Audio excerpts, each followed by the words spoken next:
यहाँ पर कह रहे हैं कि भगवान के जो 24 अवतार हुए उसमें केवल 24 अवतारों का वर्णन हम नहीं कर सकते हैं, क्योंकि भगवान हर क्षण नया नया अवतार लेते रहते हैं।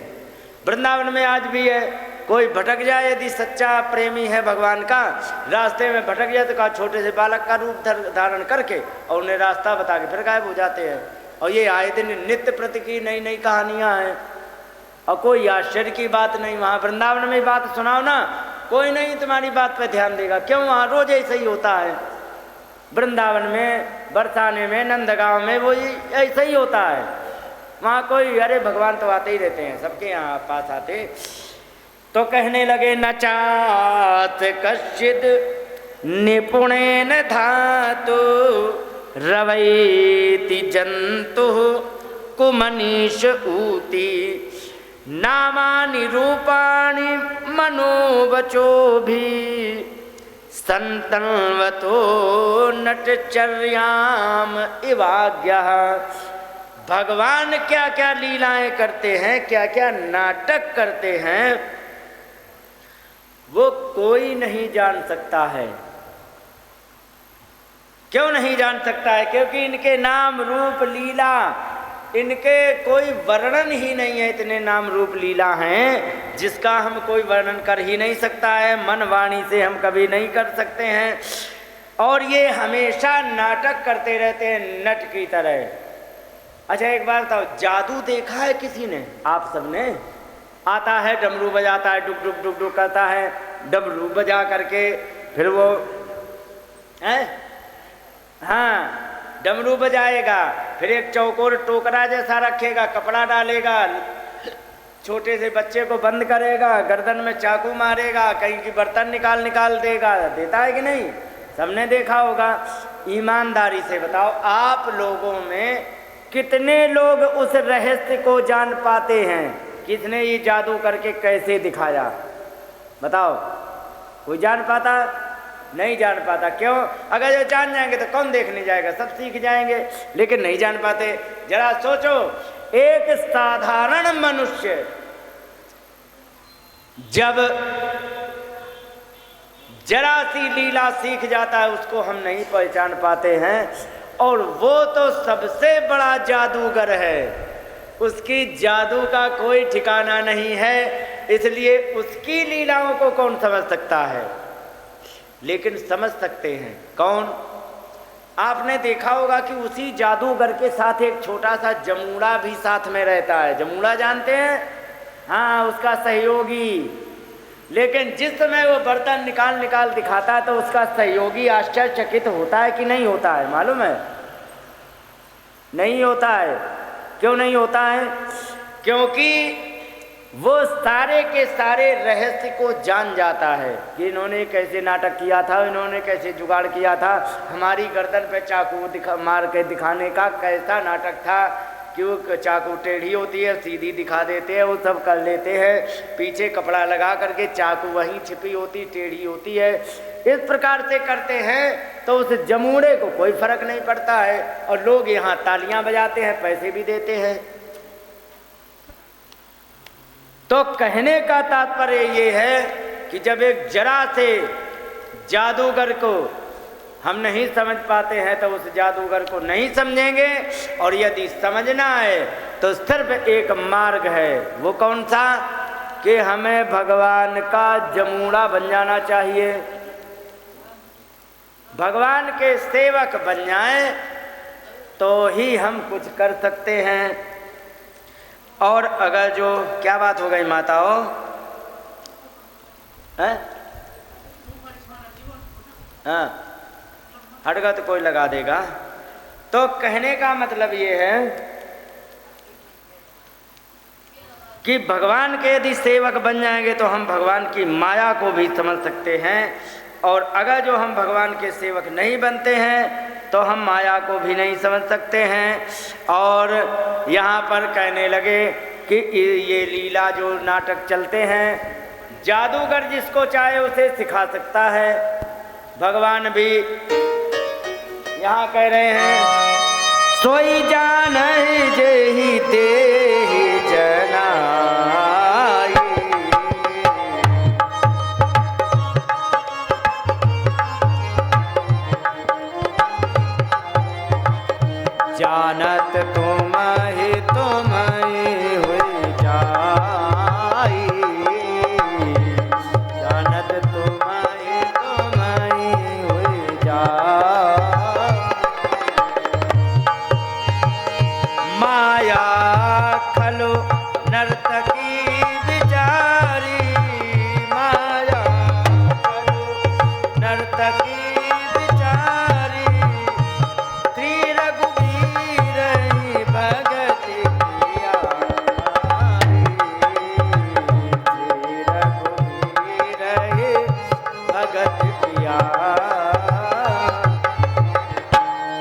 यहाँ पर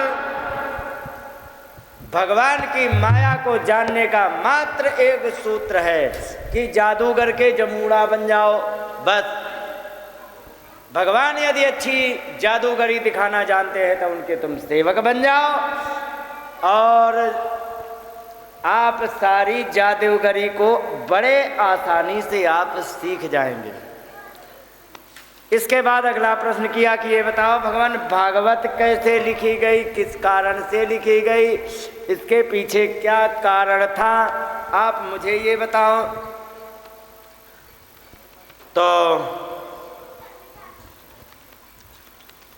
यहाँ पर बताया व्यास जी ने, सूत जी ने, कि व्यास जी ने पहले वेद एक था जिसको कहते हैं प्रणव।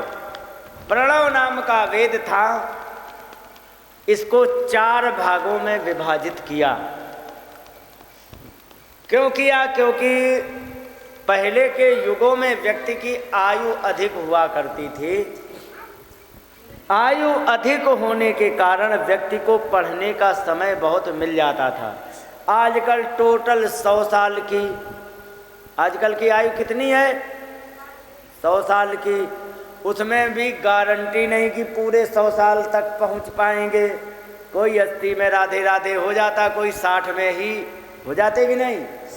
इतने छोटी आयु में उसको अपना परिवार भी बढ़ाना है, कमाई भी करनी और पढ़ाई भी करनी है। तो इतना लंबा ग्रंथ यदि पढ़ेगा कोई तो उसको नहीं पढ़ पाएगा जीवन में, और जब पढ़ नहीं पाएगा तो अधूरे पढ़ाई बेकार। व्यास जी ने उसके अलग अलग विभाग कर दिए। अलग अलग विभाग करने के बाद यहाँ पर उन्होंने 4 महात्माओं को अलग अलग सुनाया। लिखा है कि तत् ऋग्वेद धरा पहला साम गो जैमिनी कवि। यहाँ पर ऋग्वेद जो था वो पहले महात्मा को सिखा दिया। कहा तुम जाओ अपने चेला चेली बनाओ, उनको ये ऋग्वेद सिखाओ। साम गो जैमिनी कवि, सामवेद जैमिनी महात्मा को सिखाया। कहा अपने चेला चेलियों को सिखाओ। वैशंपायन एक जो बचा था यजुर्वेद, उसको वैशंपायन महात्मा को सिखाया। और अंत में बचा जो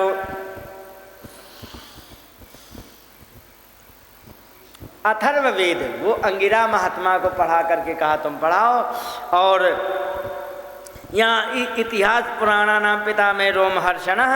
सूत जी कह रहे हैं कि जो इतिहास पुराण थे वो हमारे पिता रोमहर्षण को ये पढ़ाया गया। पढ़ाने के पश्चात इस प्रकार से जब उन्होंने कहा तो यहाँ पर क्या हुआ कि वेदों को पढ़ने समझने के लिए थोड़ी बुद्धि ज़्यादा चाहिए होती है। तो उसमें लोग क्या भ्रमित हो गए, और भ्रमित होने के कारण अर्थ का अनर्थ उन्होंने कर दिया। अर्थ का अनर्थ कर देने पर इसीलिए कहा गया है कि वेद को पढ़ने के लिए सबकी अनुमति नहीं है। वेद केवल वही पढ़ सकता है जिसकी बुद्धि बहुत विस्तृत है। कहा गया स्त्री शूद्र द्विजबंधु नाम त्रयीना श्रुति गोचरः।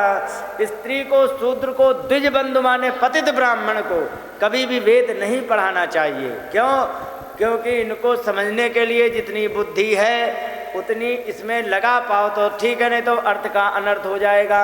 अब एक बात बताओ, सबसे पहले कहा गया स्त्री को वेद क्यों नहीं पढ़ाना चाहिए? अब इसका कारण सुनो। कोई माता जी हैं, उनका लाला है 1.5 साल का, ठीक है, और वे पढ़ रही हैं सामवेद की ऋचाएँ, ठीक है, और इतने में लाला ने सूसू कर दिया, ठीक है। अब ये बताओ वो माता अब सामवेद की ऋचाएँ पढ़े कि लाला को कपड़े बदले? मामला खंडित हो गया ना। इसीलिए कहा गया है कि जो वेद पढ़ेगा उसको, उसकी पत्नी को उसका आधा फल बिना वेद पढ़े उसे प्राप्त हो जाएगा। इसलिए पत्नी को वेद पढ़ने की कोई आवश्यकता नहीं, उसको बिना कुछ किए, क्योंकि उसकी अन्य जिम्मेदारियां ज़्यादा है ना। भगवान ने उसको अन्य जिम्मेदारियों को भी ज़्यादा दिया है। इसलिए उन्होंने कहा कि तुम्हें कोई विशेष पढ़ने की आवश्यकता नहीं है। तो और शूद्र होता है तमोगुणी, और शूद्र का मतलब ये नहीं है नीची जात, शूद्र का मतलब नीचे कर्म करने वाला, और जो नीचे कर्म करता है वो तमोगुणी होता है। और तमोगुणी व्यक्ति जो होता है वो कभी भी पॉजिटिव नहीं सोचेगा, ध्यान रखो, वो नेगेटिव सोचेगा। कैसे? आपको पता होना चाहिए, विज्ञान जो पढ़े हैं लोग, एक वैज्ञानिक ने विस्फोटक बना दिया, ठीक है, बारूद से विस्फोट करने की टेक्निक बनाई। अब वो बनाई किस लिए गई? जैसे बड़े बड़े पहाड़ हैं, उसमें ड्रिल करके भर दिया होल में, उसमें छेद में भर दिया बारूद, और बारूद भरने के बाद बाहर आग लगा दी। जैसे ही विस्फोट हुआ तो पत्थर के टुकड़े टूट गए, छोटे छोटे हो गए, उन्होंने उठाए भर लिए, और उसको तोड़ने में बहुत समय जाता है। देखा है कि नहीं? ऐसा ही होता है। तो अब किसी दुष्ट व्यक्ति को ये प्रक्रिया, ये मतलब टेक्नोलॉजी मिल गई, तो उसने बम बना करके लोगों की हत्या की। तो एक बात बताओ, बम का दोष है अब बनाने वाले का दोष है या चलाने वाले का? दोष इसमें चलाने वाले का मात्र है। बनाने वाले ने सोचा था ये कि पत्थर तोड़ने के काम आएगी, और विस्फोट का मतलब है वो भयंकर आग विस्फोट हो, उससे आग निकले और वहाँ पर जगह बनाए। तो वो वही जो पत्थर तोड़ने के लिए जो काम में ली गई थी टेक्नोलॉजी, उसको जब तमोगुणी व्यक्ति के हाथ में लगी तो उसमें हत्या करने की योजना पर ही उसको लागू किया। इसलिए वेद बहुत पवित्र चीज होने के पश्चात इसको यदि गलत हाथ में पड़ जाए तो अर्थ का अनर्थ करेगा, और वो बहुत बड़ी समस्या बन के समाज में खड़ा हो सकता है। इसके बाद यहाँ पर कहा गया कि जो व्यक्ति वेद नहीं पढ़ सकता है तो उसको सरल तरीके से अर्थ में लिखा गया है, वो महाभारत है। महाभारत में सारे का सारा ज्ञान आप प्राप्त कर सकते हैं।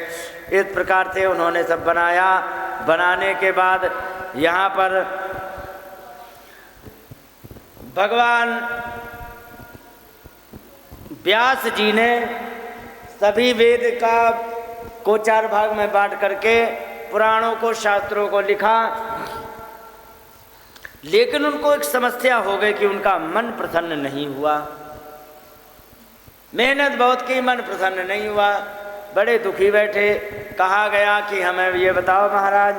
नारद जी आ गए, उन्होंने कहा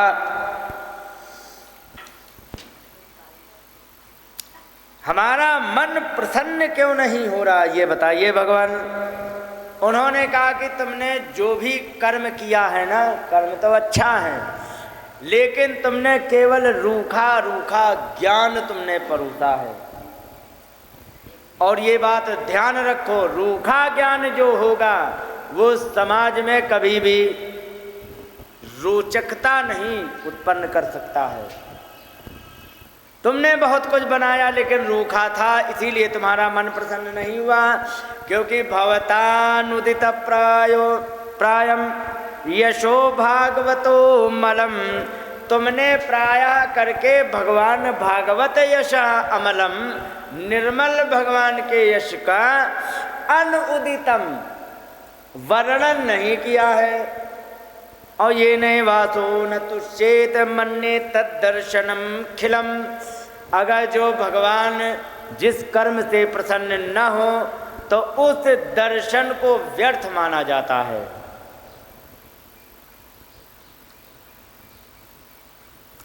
यहाँ पर भगवान का जहाँ नाम नहीं होता, चाहे जीवन हो चाहे ग्रंथ हो, ध्यान रखो, चाहे जीवन हो चाहे ग्रंथ हो, भगवान का नाम जहाँ पर नहीं होगा वो बहुत कम समय के लिए होता है। आपने जो बड़ी बूढ़ी माता जी हो, आप 70 साल की, 10 साल की उम्र से तुम्हें होश आया होगा तब आप फिल्मी गाने सुने थे 10 साल की उम्र में, 20 साल में? नहीं। अरे हाँ 1950, हाँ तो 1950 तो उस समय होने चाहिए, सुने नहीं तो कोई बात नहीं, पर गाने तो थे उस समय, फिल्मी गाने थे।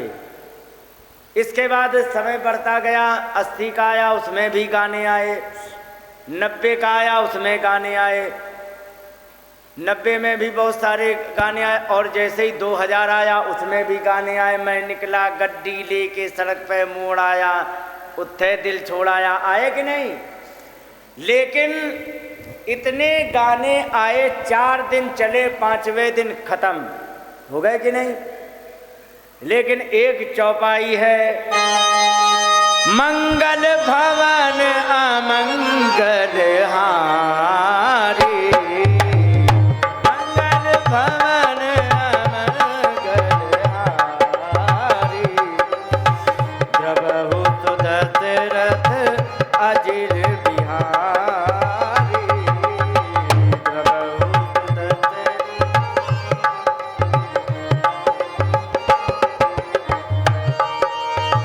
सीताराम चरण रति मोरे, सीताराम चरण रति मोरे, अनुदिन बढ़ाहि अनुग्रह तोरे, अनुदिन बढ़ाहि अनुग्रह तोरे, मंगल भवन अमंगल।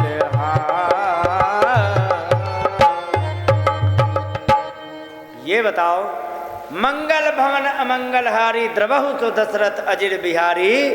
आज ये तुमने सुने क्या लगा कि ये बहुत पुरानी चौपाई हो गई है, कोई नई बननी चाहिए, लगा? नहीं लगा। क्यों? क्योंकि इसमें भगवान का नाम जुड़ा है, और 1950 से लेके अब तक लाखों की संख्या में गाने आए और सब के सब फ्लॉप होते चले गए। लेकिन ये चौपाई 550 वर्ष की है, आज तक ये फ्लॉप हुई नहीं हुई। इसके पीछे का एक कारण महाभारत में इसका उत्तर दिया गया है। कहने लगे कि कुछ चीजें ऐसी होती हैं जो कभी भी पुरानी पड़ती ही नहीं है। कल मैंने आपको बता ही दिया था, आज उनको बता दे जो कि नए आए हैं। कहा गया आदित्यस्योदयः तात, हे तात, सूर्य का उदित होना कभी भी पुराना नहीं पड़ता है। कितना भी पुराने हो आप, और आप उस दिन से आप सूर्य को उदित होते देख रहे हैं जिस दिन से सुध संभाली है, और आज तक नित्य प्रति सुबह देखते हैं कि नहीं देखते हैं। लेकिन कभी भी आपको ये नहीं लगा होगा कि ये सूर्य पुराने हो गए, अब कोई नए तरीके के आए। ये नियम होता है, सूर्य का उदित होना कभी पुराना नहीं पड़ता। तांबूलम, जो पान खाने वाला है दिन में 20 पान खा लेगा, फिर भी उसको हर पान में नया स्वाद मिलेगा। और भारतीय कथा, भगवान की कथा जहां जुड़ जाएगी वो नित्य नवीन रहती। उदाहरण दे दें, एक आपने सुना होगा 1975 और 80 के बीच में एक गाना आया था, ये माना मेरी जान मोहब्बत सजा है, मजा इसमें इतना मगर किस लिए है। सुना था कि नहीं? पहले गाना आया था, और ये 80 के पहले का है, और इसके बाद 5-6 साल में समाप्त। लेकिन इसी तर्ज पर एक पैरोडी बनाई, और वो भगवान का भजन था। और 1997 में मैंने पहली बार तो सुना था, बना इसके पहले 96 या 95 में बना होगा, और तब से लेके आज तक वो गाना चल रहा है, जिसको कहते अरे द्वारपालो कन्हैया से कह दो मिलने सुदामा गरीब आ गया है। सुना है ना? आज भी होता है। क्यों होता है? क्योंकि इसमें भगवान का नाम जुड़ा है, जबकि पूरे का पूरा कॉपी किया हुआ है। ये माना मेरी जान मोहब्बत सजा है, मजा इसमें इतना मगर किस लिए है। इसी गाने की पैरोडी है। ओरिजिनल था वो दब के कहीं कूड़े में चला गया, और उसका जो भगवान का भजन जो नकली बनाया गया था 1997 से ही यदि मान लिया जाए तो आज तक वो उतना ही नित्य नवीन है कि नहीं है। हर कथा में, हर गांव में गाया जाता है, लेकिन वो उतना ही नया रहता है। क्यों? क्योंकि इसमें भगवान का भजन जुड़ा है। ठीक है।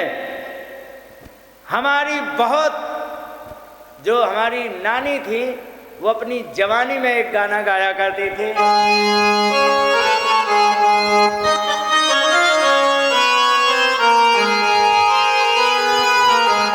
नटवर नागर नंदा भजोरे मन गोविंदा, नटवर नागर नंदा भजोरे मन गोविंदा, तू ही नटवर तू ही नागर, तू ही नटवर तू ही नागर, तू ही बाल मुकुंदा भजोरे मन गोविंदा, नटवर नागर नंदा भजोरे मन गोविंदा।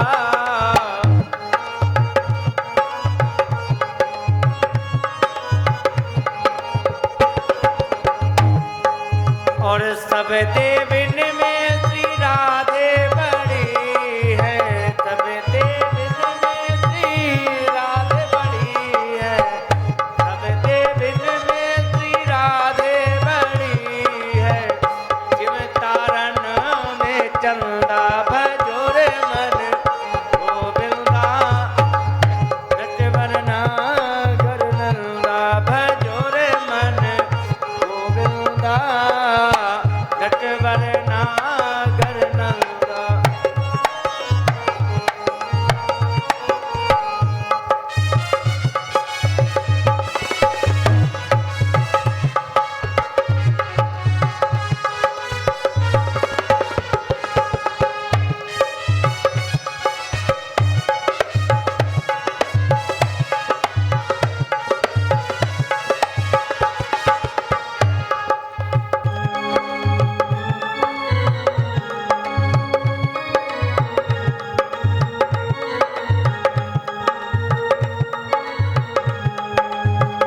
सब देवों में श्री कृष्ण बड़े हैं, सब देवों में श्री कृष्ण बड़े हैं, सब देवों में श्री कृष्ण बड़े हैं, सब देवों में श्री कृष्ण बड़े हैं, जिम तारन में हो, जिम नदियन में गंगा भजोरे मन गोविंदा, नटवर नागर नंदा भजोरे मन गोविंदा, नटवर नागर नंदा भजोरे मन गोविंदा,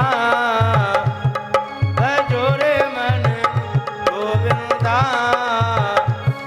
भजोरे मन गोविंदा। ये गाना हमारी नानी जवानी में गाया करती थी। कब? चक्की चलाते चलाते। ठीक है। और तब से लेके ये आज तक गीत गाया जाता है। क्या आपको लगा कि ये पुराना है और मैं निकला गड्डी लेकर वाला? वो पिट गया, फ्लॉप हो गया, क्योंकि तांबूलम भारती कथा, भगवान की कथा कभी भी पुरानी नहीं होती है। हर वर्ष कथा होती है, सुनते हो, लेकिन फिर भी भागवत की कथा सुनते हो कि नहीं? क्योंकि ये कभी भी पुरानी नहीं होती है। आदित्यस्योदयस्तात तांबूलम पान भारती कथा इष्टम मित्रम, जो बहुत प्रेम करने वाला मेरा मित्र है, वो जब भी मिलेगा वो उतना ही सुख देगा जैसे सालों बाद मिल रहा हो, चाहे भले ही दिन में 4 बार मिले। प्रिया भार्या, वो पत्नी जिससे बहुत प्रेम किया जाता है अपनी पत्नी से, वो पति और वो पत्नी जो एक दूसरे से बहुत प्रेम करते, ये दिन में 10 बार एक दूसरे को देखेंगे। जब भी देखेंगे तब लगेगा कि ये हमें पहली बार मिले हैं, इतना प्रेम होता है। प्रिया भार्या नूतनानि दिने दिने, ये नित्य प्रति नए ही रहते हैं।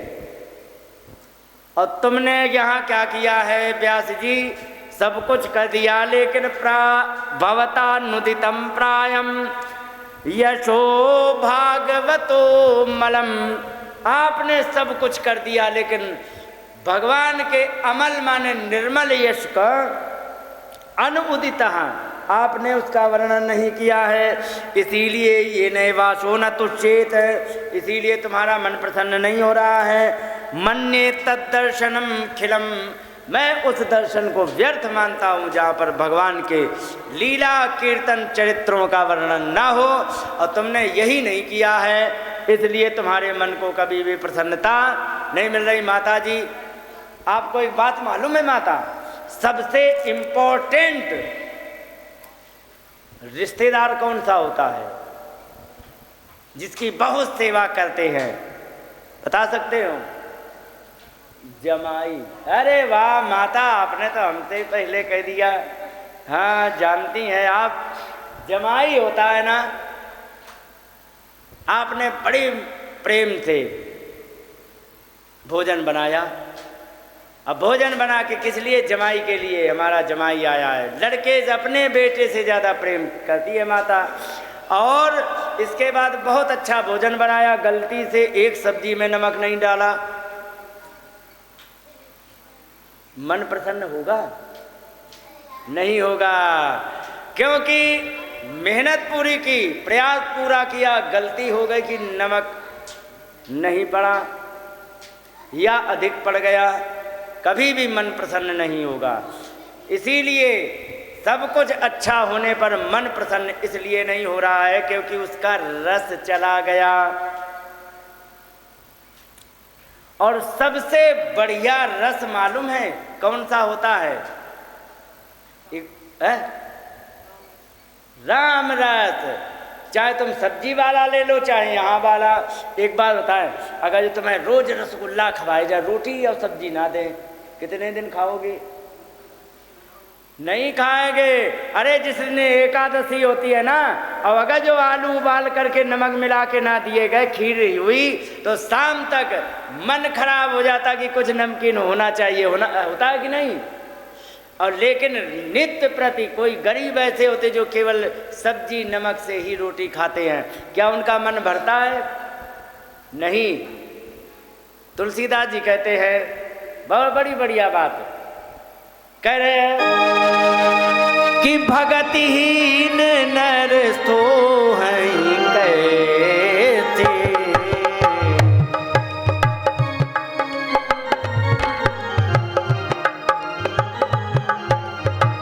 भगतिहीन नर तो हैं कैसे, लवन बिना बहु बिंजन जैसे, लवन बिना बहु बिंजन जय, लवन बिना बहु बिंजन जय। सब कुछ बनाया जाए ब्याह में, ठीक है? रसगुल्लों की एक तरफ क्या टेबल लगाते हैं? हाँ, आजकल वो पता नहीं कौन सा खड़े खड़े वाला सिस्टम चला है। हे भगवान, सब जगह ऐसे जैसे क्या कहते हैं, अब हमारे गांव देहात में, तुम्हारे यहाँ भी कहते होंगे, सानी करके, और वो जो एक होता है सानी, जानते हैं, भूसा वगैरह तूड़ा वगैरह को मिला के, खली मिला के, और एक उसमें भर देते, क्या कहते हैं उसको यार? नाद। हाँ, जो भी कहते हो तुम्हारे यहाँ, लंबी सी होती है। इसके बाद छोड़ दिए जाओ तो सब अपने अपने खूंटे के सामने सब लग जाते। ऐसे ही ये आजकल नया सिस्टम आया, सब चारों तरफ लगा दी, जाओ भोजन की सीताराम। सीताराम तो यहाँ बोला ही नहीं जाता, उस बाबा जी में बोला जाता। जाओ भोजन कर लो। सब दौड़ पड़े, इसने प्लेट ली, उसने प्लेट ली, आधी प्लेट तोड़ डाली और रसगुल्ला रखने के चक्कर में 2 आए प्लेट में, 4 गिर गए नीचे। और करते करते जल्दी जल्दी लूट, ऐसी मस्ती की नहीं। आपने खूब बढ़िया तुमने लगाया चारों तरफ से, ठीक है। एक तरफ रसगुल्ले की, दूसरी तरफ बर्फी की, तीसरी जगह चमचम और एक जगह जलेबी, कहीं सब कुछ। और सब्जी ना हो तुम्हारे यहाँ, ठीक है, और पूरी ना हो, और कह दे सब बराती खा लो, पेट भरेगा।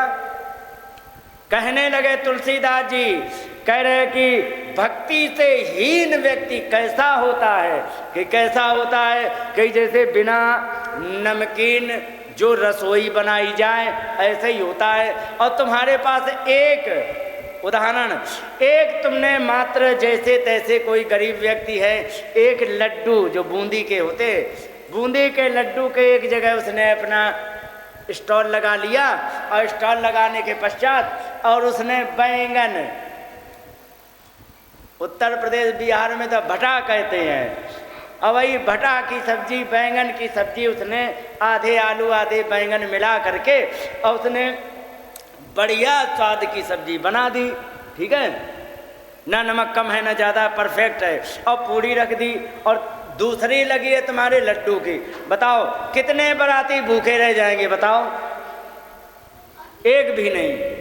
लेकिन तुमने सब्जी रोटी नहीं रखी, बाकी तुमने 36 प्रकार की मिठाई रख दी, कितने बरातियों का पेट भरेगा? किसी का नहीं। भक्ति से हीन व्यक्ति बिल्कुल ऐसा होता है कि नमकीन भोजन ना होने पर जैसे सारी रसोई किसी काम की नहीं होती है, ऐसे ही कि लवण बिना बहु व्यंजन, जैसे नमकीन को छोड़ करके बाकी सारी सामग्री है तुम्हारा पेट नहीं भर पाएगी। यदि तुम्हारे जीवन में भक्ति नहीं है तो तुम्हारे जीवन को कल्याण नहीं कर सकती है, सीधी सी बात। तुमने यहाँ सब कुछ किया, भगवान के निर्मल चरित्रों का वर्णन नहीं किया, इसीलिए तुम्हारे मन को प्रसन्नता नहीं हो रही है। जैसे कि बिना नमकीन खाए और थोड़ी सी नमकीन मिला लो जीवन में, और भगवान की भक्ति वही है। अच्छा एक बात बताओ, मीठे शब्द को ज़्यादा आदर मिलता है या नमकीन को? बताओ, सम्मान किसे? मीठे को मिलता है कि नहीं? लेकिन तुलसीदास जी ने मीठे का नाम क्यों नहीं लिया मालूम है? मान लीजिए तुम्हारे यहाँ पोते का जन्म हो गया, वो तो हो ही गया, एक तो है, तो तुमने लड्डू बंटवाए। तुम्हारे यहाँ क्या कहते हैं पोते, इस पोते को पोता कहते हैं। अब उसको क्या कहेंगे जो होगा? वो भी पोता होगा, ठीक है। एक हो गया तो मैं खुशी हुई कि हाँ हमारी बच्ची ने बच्चे को जन्म दिया। तुमने क्या बंटवाए? नमकीन बंटवाई कि लड्डू? लड्डू बंटवाए। सम्मान सबसे अधिक मीठे को है, लेकिन तुलसीदास जी ने मीठे को सम्मानित किया ही नहीं। क्यों नहीं किया? क्योंकि जिस समय मीठा होता है तो थोड़ी देर की तृप्ति होती, इसके बाद जी खराब होने लग जाता है। लेकिन नमकीन जीवन भर तुम खाते रहो, कभी भी तुम्हारी तृप्ति नहीं होगी। सुबह भी दाल खाइए, शाम को भी दाल खाइए, फिर सुबह दाल खा के उतनी ही तृप्ति होगी। इसलिए संपूर्ण तृप्ति देने वाली तो केवल भगवान की भक्ति है। बाकी तो मीठे की तरह ये पोते हैं, ये बेटा है, ये बेटी है, मीठे की तरह थोड़ी देर का सुख देते हैं, और जिस दिन गुड़िया चली गई तब कौन खिलाएगा? बेटी का सुख केवल फोन से रह गया कि नहीं? ठीक है।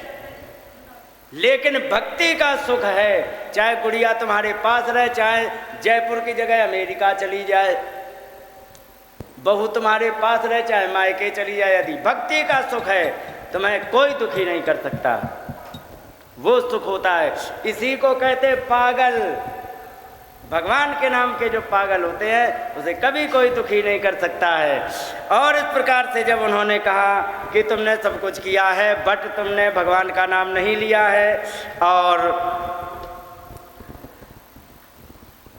आगे इन्होंने बहुत सी बातें कही, जैसे कि जहाँ पर भगवान के चरित्रों का वर्णन नहीं होता है तो सुनो, कौवा जो होता है ना वो खेतों में भी अपना भोजन कर लेगा, ठीक है, लेकिन हंस जो होगा वो मोती ही चुगता है और वो मानसरोवर में ही जाएगा। तो कौवा जो होंगे वे छोटी छोटी कहानियाँ कथाएं सुन लेंगे, लेकिन परमहंस होगा, और तुमने भगवान के चरित्र का वर्णन नहीं किया तो वो परमहंस तुम्हारे उस ग्रंथ में हाथ भी नहीं लगाएगा। न तद्वायसम तीर्थ मुशंति मानसा न यत्र हंसा निर्मत्यो शिक्षया। ऐसी जगह पर केवल कौवा ही बैठेंगे जहाँ पर भगवान के नाम के मोती नहीं होंगे, और जहाँ पर भगवान के नाम के मोती होंगे वहाँ पर हंस बैठेंगे। इसके बाद यहाँ पर बताया, इसलिए तो बातें तो बहुत सारी है, पूरी बात करने के लिए अभी एक अध्याय हुआ है, फायदा क्या, उसी गति को बना के रखना आवश्यक होता है। तो इसलिए अगर जो तुमने भगवान के चरित्रों का वर्णन नहीं किया तो तुम्हारे मन को प्रसन्नता कभी नहीं होगी। मन को प्रसन्नता तब मिलती है जब भगवान के चरित्र या तो स्मरण करो या वर्णन करो। इसके बाद इन्होंने कहा कि देखिए भगवान के नाम के प्रभाव क्या होता है कि मैं पिछले जन्म में एक दासी का पुत्र था। दासी के पुत्र का मतलब समझते हो, दासी मिलती है मायके से, या फिर वैसे होती दासी काम करने वाली, लेकिन दासी है, ब्याह नहीं हुआ, ब्याह होता तो अपने मायके ससुराल में होती। दासी ऐसी होती थी कि उसका ब्याह नहीं होता था, लेकिन फिर भी उनके बच्चों का वर्णन आता है, मतलब जिसके बाप का ना पता हो, ऐसी नौकरानी का बच्चा, उसे दासी पुत्र कहा जाता है। यहाँ पर ऐसे ही हुआ था विदुर जी को, लेकिन उनको कम से कम बाप का पता था कि दासी भेजी गई थी, योजनाबद्ध काम हुआ था तो पता था। लेकिन ये कह रहे कि मैं दासी का पुत्र था और मैं और हमारी माता इतना ही बड़ा परिवार, ठीक है, इतने बड़े परिवार में मैंने एक ब्राह्मण के यहाँ हम गए और वहाँ जा कर के ब्राह्मण के यहाँ सेवा करने लग गई मेरी माता। और वहाँ पर एक चतुर्मासा आया। चतुर्मासा समझते हैं, साल के 4 महीने ऐसे होते हैं, सावन से लेके कार्तिक तक, जब व्यापारी लोग अपना व्यापार बंद करके या तो अपने घर में आ जाते या कहीं एक जगह रह जाते हैं, और एक वानप्रस्थी लोग जो होते हैं जिनके जीवन का अंतिम उद्देश्य यही हो जाता है कि हमें तीर्थों में भ्रमण करना, उसे वानप्रस्थी कहते हैं। 4 आश्रम होते हैं, ठीक है। तो जो वानप्रस्थ होता है, गृहस्थ के बाद जब वानप्रस्थ आता है, तो वानप्रस्थ में क्या होता है कि जब व्यक्ति के शरीर में क्षमता तो होती है लेकिन वो घर में नहीं रहना चाहता, तो अपने कल्याण के लिए तीर्थों में भ्रमण करता है। और जब और कमज़ोर हो जाता है तब वो संन्यास लेता, सब कुछ त्याग के भगवान के नाम का स्मरण करता है और उससे शरीर छोड़ के अपने कल्याण को प्राप्त करता है। तो ये होता है, तो उसे कहते हैं चतुर्मासा। साल में 4 महीने आते हैं, तो उसमें 4 ब्राह्मण हमारे यहाँ ब्राह्मण के यहाँ आ गए। तो वहाँ पर आकर के उन्होंने आश्रय लिया, तो ब्राह्मण ने सेवा की खूब अच्छी तरह से। 4 महीने के लिए आए थे और मुझे उनकी सेवा में लगा दिया। और उनकी क्रियाएं क्या थी यहाँ कह रहे हैं कि मैंने क्या किया कि ते मई अपेता खिल चापलार भके दान्ते धृत क्रीडन के नुवर्तनि चक्रुः कृपाम यद्यपि तुल्य दर्शना शुश्रूषमाणे मुनयोल्प भाषिणी। कहने लगे कि उन महात्माओं ने मेरे ऊपर कृपा करी। क्यों कृपा की?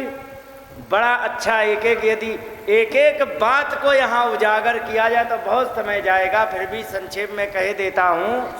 महात्माओं ने इसलिए कृपा की क्योंकि बालक बच्चे की हरकतें देख करके ये अंदाज़ा लग जाता है कि भविष्य में क्या करने वाला है, पता लग जाता कि नहीं। महात्माओं ने हमारे क्रियाकलापों को देख करके वे जान गए थे क्या कि ते मई अपेता खिल चापलार भके, मुझे उन्होंने देखा कि मैं बच्चे की चंचलता से, संपूर्ण चंचलताओं से मैं दूर हूँ। अखिल चापलार वके का मतलब बच्चे की संपूर्ण चंचलताओं, जैसे बच्चा बैठा हो, ऊधम करेगा, ये उठाएगा वो उठाएगा, ये धरेगा वो पटकेगा, करेगा कि नहीं। लेकिन जब मैंने क्या किया, मैं सारी बच्चे की चंचलताओं से मैं दूर था। और दांते धृत क्रीडन के नुवर्तनी, दांत माने में बड़ा जितेंद्रिय था, अधृत क्रीडन के मैं खिलौने धारण नहीं करता था। अनुवर्तिनी, मैं उनके बताए हुए मार्ग का अनुसरण करता था। उन महात्मा वे लोग ये जब देखा कि कितना शांत बालक है, खेलने कूदने नहीं जाता है, मैं जो कहता हूँ बड़े ध्यान से सुनता है, और जिस काम को करता हूँ बड़े प्रेम से करता है, बहुत प्रेम मुझसे करता है, तो उन्होंने कहा क्या किया कि चक्रुः कृपाम, उन्होंने हम पे कृपा की। यद्यपि तुल्य दर्शना, यद्यपि वे महात्मा सबको समदृष्टि से देखते थे, लेकिन फिर भी उन्होंने चक्रु कृपाम, मुझ पर उन्होंने कृपा की। और इसके बाद शुश्रूषमाणे मूल्योल्प भाषिणी, क्योंकि मैं बहुत कम बोलता था और सुनता बहुत था, इसलिए उन महात्माओं ने मेरे ऊपर कृपा की कि ये बड़ा समझदार होनहार बालक है।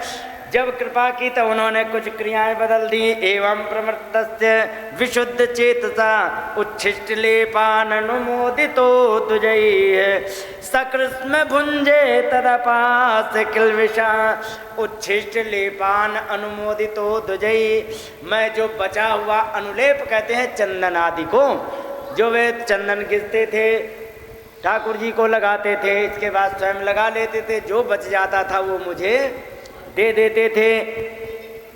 और सकृत में भुंजे, एक बार दिन में मैं भोजन करता था, और इससे हुआ क्या कि तद अपास्त किल्विषा, मेरे सारे के सारे पाप धीरे धीरे कट गए। किल्विष माने पाप, अपास्त दूर हो गए। इसके बाद उन्होंने कहा एवं प्रवृत्तस्य, इसी प्रकार से जब मैं लगा रहा तो आगे क्या परिणाम हुआ कि विशुद्ध चेतसा,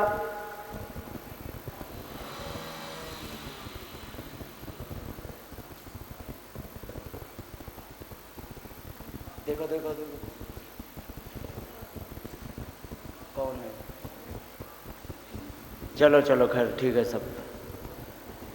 बोलिए वृंदावन बिहारी लाल की जय। चलो खैर ठीक है, कोई नुकसान हानि नहीं हुई, मोटरसाइकिल गिर गई थी।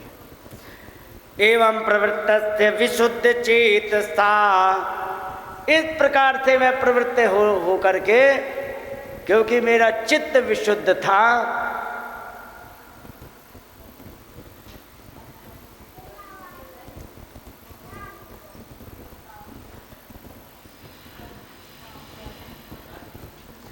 तद्धर्म एवात्म रुचि प्रजायते, इस प्रकार से हमारी धर्म में रुचि बन गई। चल क्यों नहीं रही है? चल जाएंगे महाराज, तब लगाए तो नहीं है? अच्छा लगाए हैं, फिर तो कोई बात नहीं, चलो कोई बात नहीं। यहाँ पर एक बड़ा, बोलिए वृंदावन बिहारी लाल की जय। एक सेकंड का मौका मिले तो तुरंत मुंह फेर करके एक दूसरे के काने में मंत्र फूकना प्रारंभ कर देते। बोलो बाके बिहारी लाल की। हाँ, बीच बीच में जयकारा जरूरी है, नहीं तो दीवार के किनारे लगे हुए तो एक आध नींद मार लेते हैं। हाँ, और फिर इसके बाद जैसे ही कथा आखिरी में जयकारा बोला गया तो ही जगह एकदम क्या हुआ कि कुछ नहीं, बस प्रसाद लो, राधे राधे करो, जाओ। हाँ, यहाँ पर क्या बढ़िया क्रम दिया गया है। समझने का विषय ये है कि यहाँ पर कह रहे हैं कि जब मैंने भगवान का और उन महात्माओं का बचा हुआ भोजन और चंदन उपयोग किया।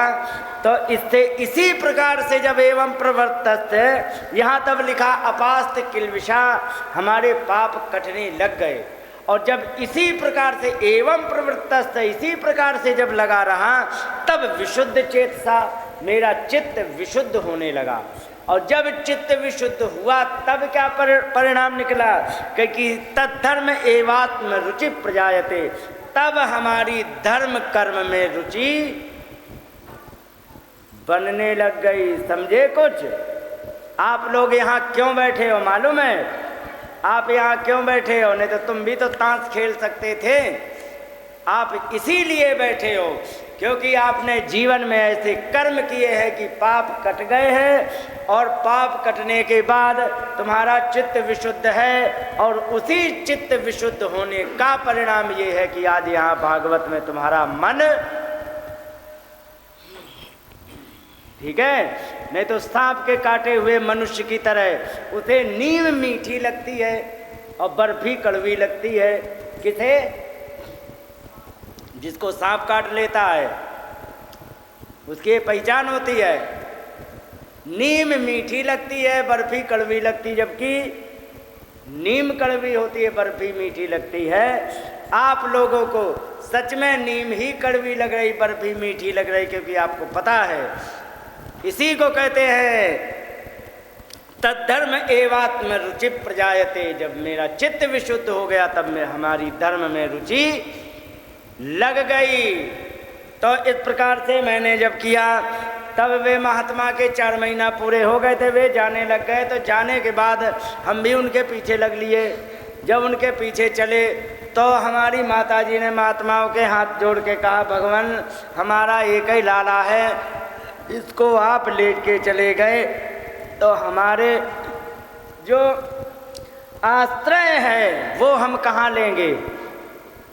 महात्माओं ने कहा, नहीं लाला, तुम्हें मेरे साथ नहीं जाना चाहिए, तुम्हारी माता तुम्हारे आश्रित है, पिताजी भी नहीं है, तुम्हारी आश्रित माता है, तुम्हें इनकी सेवा करनी चाहिए। महात्माओं ने मना कर दिया तो वे मान गए, क्योंकि समझदारी तो यही होती है। तत्सुखे सुखत्वम, जिससे हम प्रेम करें।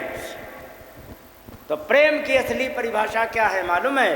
कि हम जिससे प्रेम करें उसको वो करके दे जो जिससे वो खुश हो। और प्रेम की परिभाषा बिल्कुल नहीं होती है कि जिससे हम प्रेम करते हैं उसको हम नींबू की तरह निचोड़ें, वो प्रेम नहीं, वो स्वार्थ होता है। और यहाँ पर नारद जी महात्माओं से प्रेम करते थे, उन्होंने कह दिया, नहीं लाला, तुम्हें मेरे साथ अभी नहीं जाना है, समय आने पे हम तुम्हें ले जाएंगे। उन्होंने कहा ठीक है, कब तक? कहीं जब तक तुम्हारी माता जी हैं, हम हर साल आते रहेंगे। उन्होंने कहा ठीक है। नारद जी वहाँ रह गए। एक दिन की बात, दुर्घटना हुई।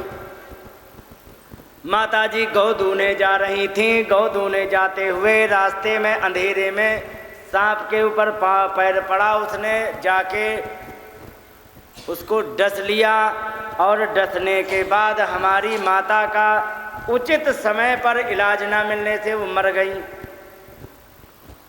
जब वे हमारी माताजी चली गईं, आजकल का लाला होता तो क्या करता? आजकल का लाला होता वो रोता कि हे भगवान, अब हम किसके भरोसे रहेंगे। लेकिन नारद जी कह रहे हैं कि अनुग्रहम मन्यमाना प्रतिष्ठम दिशिमुत्तराम, मैं उत्तर दिशा के लिए निकल गया। भगवान को बोला थैंक यू भगवान। क्यों? क्योंकि जो हमारे और आपके बीच में एक बाधा थी वो आपने निपटा दी। अब मैं आपकी तरफ बढ़ रहा हूँ। उत्तर दिशा की तरफ गए और जा करके वहाँ पर समाधि ध्यान लगा करके भगवान का स्मरण किया, चिंतन किया। वहाँ पर एक क्षण के लिए भगवान की झांकी आई, और जैसे ही एक क्षण के लिए भगवान की झांकी आई तो बड़ा आनंद आया। झांकी गायब। जैसे ही उन्हें रस मिला उतने में झांकी गायब। अब वे झटपटाने लग गए, चारों तरफ भटकने लग गए। कहने लगे भगवान एक बार और, एक बार और। आकाशवाणी हुई, कहने लगे कि अभी भी अविपक्व कषायाणाम दुर्धर्षो हम कुयोगिनाम जिसके अभी कसाय माने मन के मैल अभी अभिपक्व माने पूर्ण रूप से साफ नहीं हुए हैं, उसको मैं नहीं मिलता हूँ। और जो कुयोगी होता है, अधूरा योगी होता है, उसको दुर्धर्ष माने मिलने में बड़ा कठिन होता हूँ मैं। कब मिलोगे भगवान? तो कहिए अब अगले जन्म की प्रतीक्षा करो। नारद जी एक कदम और आगे, माता जी के मरने पर खुश हुए, वो बात ठीक है, लेकिन अब यहाँ पर उनकी क्या स्थिति उससे पता लग जाएगा। कह रहे हैं कि नामान्यनन्तस्य तत्र पठन, भगवान के नामों का उच्चारण, मैं उनका गुणगान करते हुए मैं घूम रहा था, लेकिन कैसे? कई हतत्रपा, निर्लज्ज होकर के मैं भगवान के नामों को उच्चारण करने लगा। ईमानदारी से बताओ, सबसे ज़्यादा शर्म भगवान के नाम में आती है कि नहीं आती है? कौन कौन कहता कि नहीं आती है?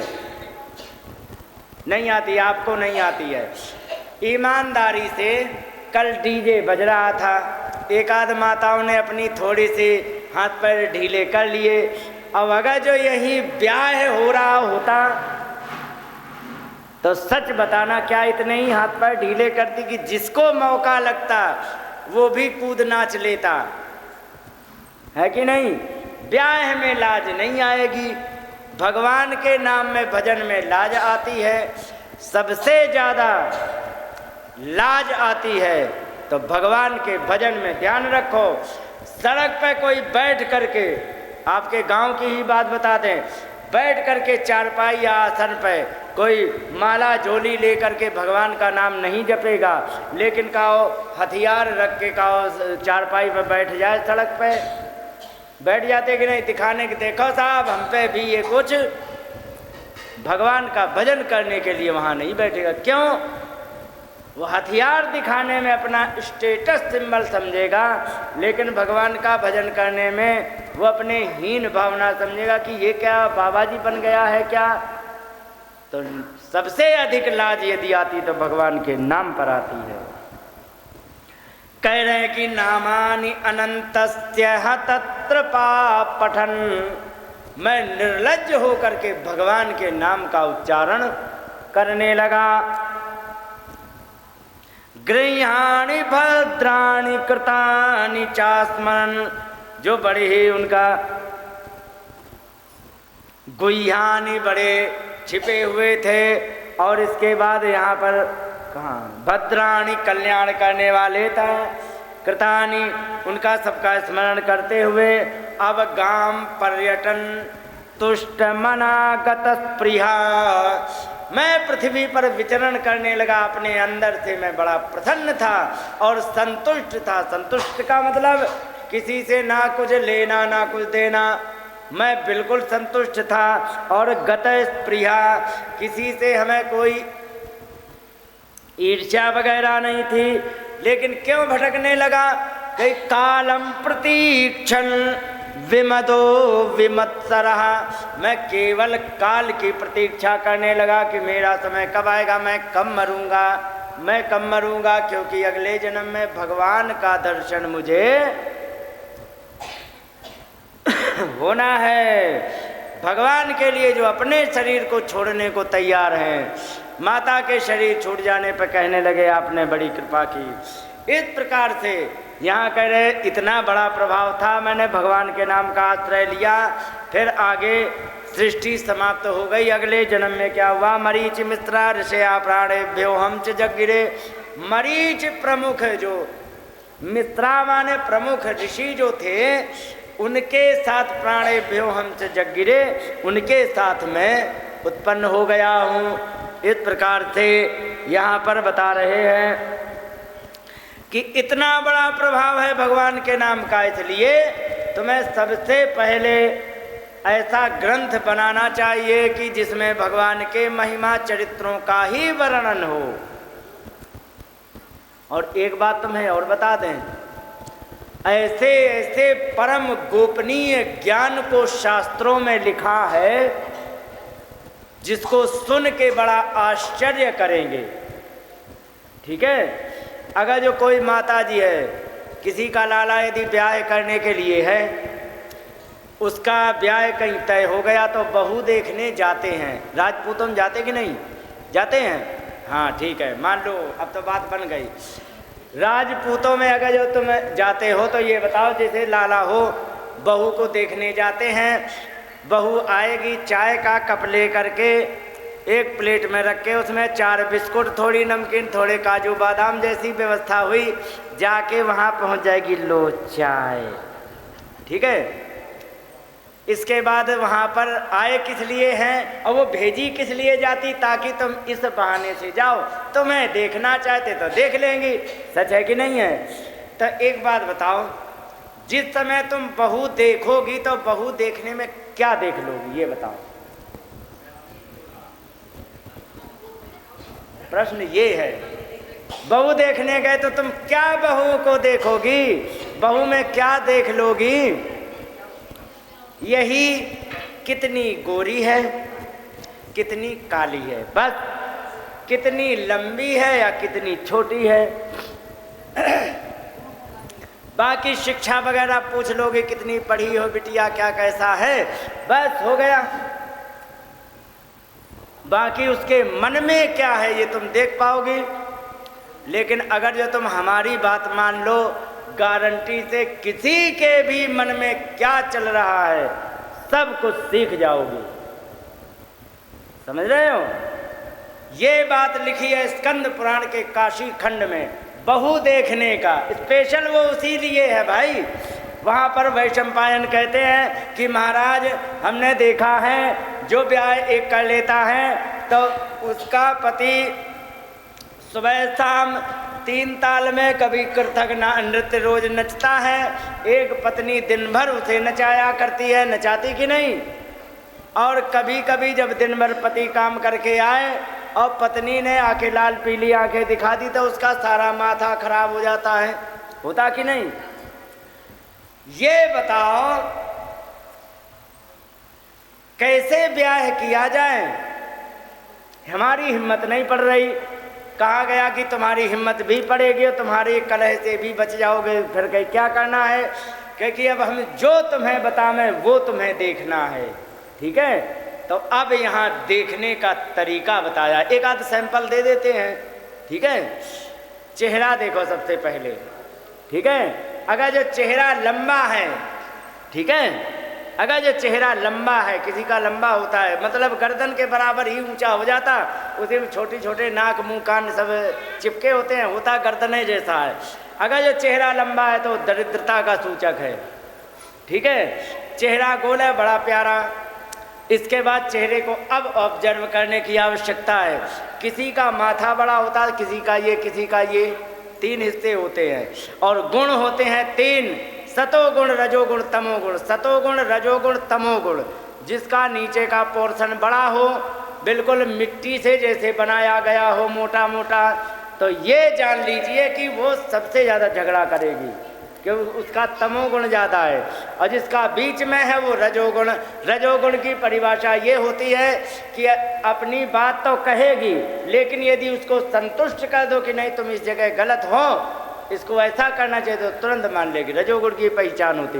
और सतोगुण वो होता है कि जिसमें गलत बात कभी निकलेगी ही नहीं, और यदि नहीं निकली है कोई तो कुछ बोलेगा नहीं, जो बताया जाएगा अच्छा वो पकड़ेगा, बुरे को कभी नहीं। तो रजोगुणी जो होगा, सतोगुणी वो शांत वृत्ति का होगा, जो सिखाओगे सीखेगा। रजोगुणी में थोड़ी अपनी बात रखने का प्रयास करेंगे, लेकिन यदि तुम सिद्ध कर देते हो कि नहीं इस जगह गलत हो तो मान जाएंगे। लेकिन यदि तमोगुण बढ़ा है तो एक तो ना तो हम किसी की जानते, ना तो हम कुछ जानते और ना ही किसी की मानते, ये परिभाषा होती है तमोगुणी की। अब इसके बाद हम विस्तार से वर्णन करें, बड़ा समय लगे। आँखों से, ओंठों से, नाक से, माथे से बहुत बड़ा ज्ञान मिलता है। एक बार एक लड़के ने हमें फ़ोटो दिखाई, देखो हमारा मित्र, वो गांव की बात दिखाया कि देखो हमारा ब्याह होने वाला, जिसका ब्याह होने वाला होता उसके पैर तो वैसे नहीं पड़ता है, फूला फूला फिरता है। बड़ा प्रसन्न हमें दिखाया फ़ोटो। मैंने कहा कि तुम्हारे भाई कहाँ हैं दोनों? क्योंकि एक खेत में गया, एक वहाँ। पापा कहाँ है? क्योंकि वो भी है। मैंने कहा ठीक है। ध्यान रखना अपने उसकी फ़ोटो देखने के बाद, मैंने ये नहीं कहा कि इससे हमें लक्षण मिल रहा है, लेकिन उसको देखने के बाद मैंने कहा अपने दोनों भाइयों को, अपने पिताजी से ये कहे कि थोड़ी सावधानी रखें चलने फिरने में, बाकी कोई दिक्कत नहीं है। भैया नहीं माने, कौन ध्यान देता है, ऐसे तो भौंकते ही रहते हैं। ब्याह के ठीक 3 दिन पहले बारात जाने आज से तीसरे दिन, और एक छोटा भाई 22-23 साल का मर गया एक्सीडेंट से। अब ये कैसे हमें पता लगा, जो मैंने पहले ही भविष्यवाणी करी तो उसमें बताया कि अगर जो पुरुष का जो माथा होता है पीछे को अगर जो ज़्यादा हो ना, पीछे को ज़्यादा हो तो वो तो दिमागदार होता है, बुद्धि से तेज होता है। अगर जो महिला का यदि माथा पीछे को है, बाल पीछे से है, इतना माथा खुला है, तो जाते ही या तो 4 दिन पहले या 4 दिन बाद देवर या ससुर का नाश करेगी। और ये उसमें लिखा था, समझ रहे हो। शास्त्रों में बड़ी बड़ी बातें कही गई। शास्त्रों में कहा गया है कि क्वचित काणा भवे साधु, शास्त्र की बात।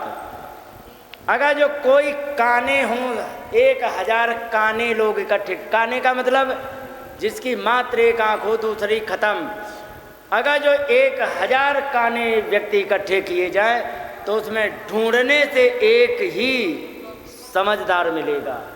क्वचित काणा भवेत साधु, नहीं तो सारे के सारे दुष्ट मिलेंगे, वो भी एक आध मिल जाए। क्वचित खलवाट निर्धन, जो ऊपर से टकला हो जाए, शर्त ये है बीमारी से नहीं होना चाहिए, प्रोटीन की कमी से नहीं होना चाहिए, टेंशन की वजह से नहीं होना चाहिए। अगर जो टेंशन से, प्रोटीन की कमी से यदि और केमिकल अप्लाई करने से, जैसे कि मेहंदी लगा लेते, ये कर लेते, बहुत घातक होता है, केमिकल होते हैं। अगर जो केमिकल अप्लाई नहीं किया, टेंशन नहीं है और प्रोटीन की कमी नहीं है, फिर वो यदि उसके बाल झड़ गए हैं तो ध्यान रखो वो कभी भी व्यक्ति निर्धन नहीं हो सकता है। और छिद्र दंता भवेन मूर्खा, अगर जो कोई क्वचिन मूर्खा, अगर जो दांतों के बीच में, सेंटर में जो है दांतों के बीच में जरा सा भी गैप है, वैसे दांत आपस में चिपके होते हैं, और जरा सा भी यदि दांतों के बीच में गैप है ऊपर वाले हिस्से में, वो हजारों इकट्ठे कर लिया जाए तो एक आध मूर्ख मिलेगा, नहीं तो बहुत इंटेलिजेंट व्यक्ति होता है। और क्वचित गानवती सती, जिसका गाने का धंधा पेशा हो, ऐसी स्त्री कोई एक आध सती सावित्री निकलेगी, नहीं तो सब राधे राधे निकलेंगी। गाने का धंधा करने वाली बहुत सारी शास्त्रों की बात है, तो उसमें स्कंद पुराण में बहुत सारी बातें बताई गई। चेहरे से गर्दन में एक ही बात कही गई, अगर जो नसें दिख रही तो गड़बड़ है, और अगर जो लंबी गर्दन है तो वो जीवन भर दुख पाएगी। इसके बाद नीचे उतर के बहुत सारी बातें, पैरों से भी, अभी सारा लंबा विषय बन जाता है। तो कहने का मतलब शास्त्रों में वो ज्ञान दिया गया है कि व्यक्ति कुछ ना बोले फिर भी समझ जाएगा। ये बताओ दूसरा शास्त्रों का ज्ञान, बरसात होने वाली है आज के 4 दिन पहले, तुम्हें आज कैसे पता लगेगा बताओ? कोई है पहचान? बताओ कौन कौन जानता है शास्त्र की बात? कोई जानता है? नहीं। अब मैं बताता हूँ।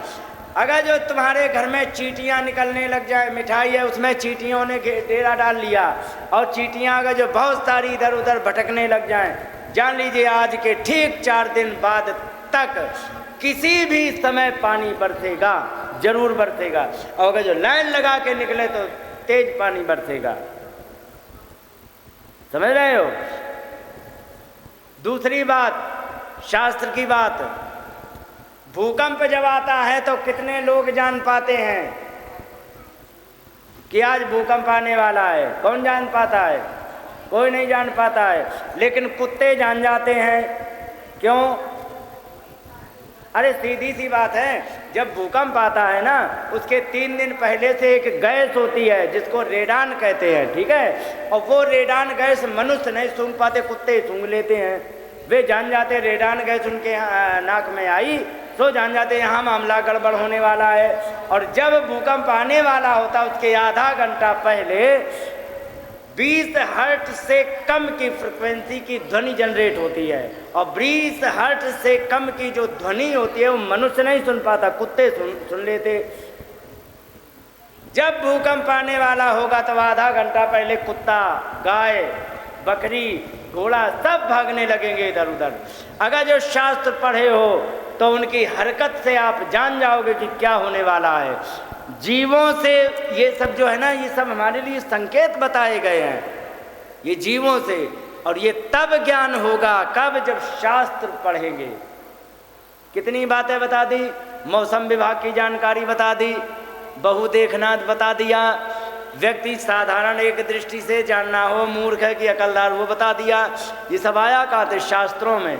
कहीं भी आप धोखा नहीं खा सकते हो। तो ये शास्त्रों में, लेकिन फिर भी मन प्रसन्न न होने के कारण भगवान का नाम नहीं जुड़ा है। समझे? इसलिए शास्त्रों की आवश्यकता पड़ती है। अब यहाँ पर उन्होंने कहा ठीक है, अब हम भगवान के चरित्रों का वर्णन करेंगे। और यहाँ पर उन्होंने बताया देवदत्ताम इमाम वीणाम तर ब्रह्म विभूषिताम, देवताओं के द्वारा दी हुई जो ब्रह्मेश्वर से विभूषित जो वीणा है, इसको मूर्छयित्वा हरि कथा, मूर्छयित्वा माने इसको बजाते हुए, मूर्छा कहते हैं। सारे गा मा पा धा नी सा नी धा पा मा गा रे सा, सुना है ना? आरोह अवरोह को लेना, इसको मूर्छना कहते हैं। और ये मूर्छयित्वा, इनको बजाते हुए हरि कथाम, हर भगवान की कथा को गायमानश्चराम्यहम, भगवान के नाम का स्मरण करते हुए, उससे गान करते हुए मैं इस त्रिलोकी में विचरण कर रहा हूँ। इससे बड़ा उदाहरण क्या हो सकता है व्यास जी? भगवान के नाम का विशेष रूप से वर्णन करो। इन्होंने भगवान के नाम का वर्णन करना प्रारंभ किया। तो सबसे पहले यहाँ पर इन्होंने अपने ही वंश से प्रारंभ कर दिया।